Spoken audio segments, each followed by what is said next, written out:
Hello नमस्ते प्रणाम दोस्तों, जय श्री कृष्ण, राधे राधे। आप सबके बीच एक सुहाग गीत सुनावत ही। जैसे लगे दोस्तों कमेंट में ज़रूर बताइए, लाइक और सब्सक्राइब करें मत भूलिए। जय माता दी।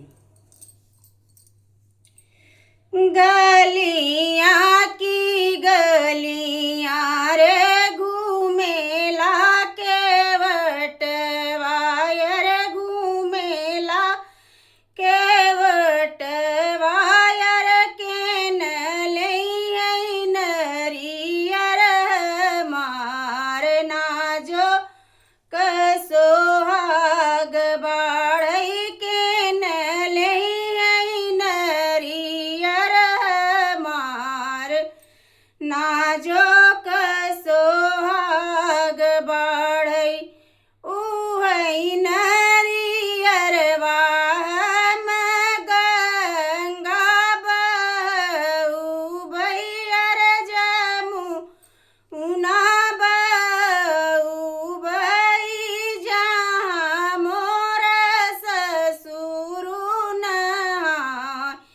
ना जो कसोहाग बाढ़ई जहाँ मोर ससुर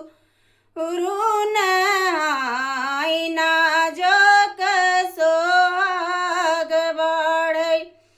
गलियाँ की गलियाँ रे घूमेला केवट वायर घूमेला केवट वायर केन लई नरी यर मारना जो कसोहाग बाढ़ई केन लई नरियर मारना जो कसोहाग बाढ़ई।